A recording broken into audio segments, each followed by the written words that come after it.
ഓഡിയൻസിൻ്റെ കൂടെ പടം കാണുന്നത് അതൊക്കെ നല്ലതായിരുന്നു. നമുക്ക് ഈ ആദ്യമായിട്ട് പടം കാണുമ്പോൾ, നമ്മുടെ തന്നെ പടം കാണുമ്പോൾ ടെൻഷനാണ്. നമുക്ക് അങ്ങനെ പെട്ടെന്ന് നമുക്ക് ശ്രദ്ധിക്കാൻ പറ്റില്ല. പിന്നീട് നമ്മൾ ഒന്നുകൂടിയും ഒറ്റയ്ക്കൊക്കെ പോയി കാണുമ്പോഴാണ് ശരിക്കും ഓക്കെ നമുക്ക് ഓക്കെ ഇത് നന്നായിട്ടുണ്ട് അത് നന്നായിട്ട് നമുക്ക് മനസ്സിലാവുക. ഇതിപ്പോൾ നമ്മൾക്ക് ഓഡിയൻസിന് ഇഷ്ടമായോ, അവർക്ക് അവിടെ ഇഷ്ടമായോ, ഇവർക്ക് ഇത് ഇഷ്ടമായോ എന്നൊക്കെയാണ് നമ്മുടെ ടെൻഷൻ.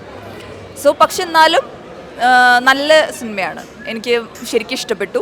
ഞങ്ങളുടെ സിനിമയുണ്ട് പറയണതല്ല, എല്ലാവരും നല്ല റിവ്യൂ ആണ് വന്ന് പറയണത്. എല്ലാവരും തിയേറ്ററിൽ വന്ന് കാണണം. Thank you. നല്ല പടമായിരുന്നു, ഇഷ്ടപ്പെട്ടു. ത്രില്ലറാണ്,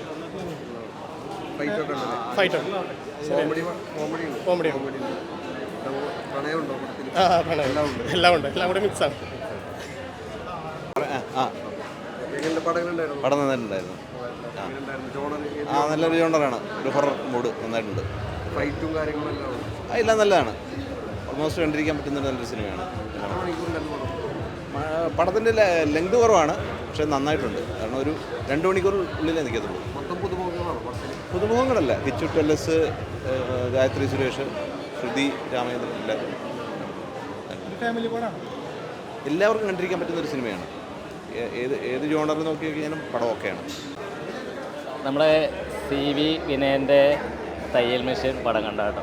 അപ്പോൾ ഇറങ്ങിയത് ഒരു ക്യൂട്ട് സിനിമ എന്ന് വെച്ചാൽ സത്യം പറഞ്ഞാൽ ഒരു എന്താ പറയുക, ഇപ്പോൾ ഈ അടുത്ത കാലത്തൊന്നും ഇത്രയും ചെറിയൊരു പടമാണെങ്കിലും അത്രയും നന്നായിട്ട് ചെയ്തൊരു ഇത് കണ്ടിട്ടില്ല. നമുക്ക് കണ്ടിരിക്കാം എന്ന് വെച്ചാൽ ഒരുപാട് മനസ്സ് ഇങ്ങനെ സങ്കടപ്പെടുന്ന ഒരുപാട് സീനുകളുണ്ട്. എന്നാലും ആ പടത്തിൻ്റെ ചെറിയൊരു വർക്കാണെന്നുണ്ടെങ്കിലും നല്ല ഭംഗിയായിട്ട് ചെയ്തിട്ടുണ്ട്.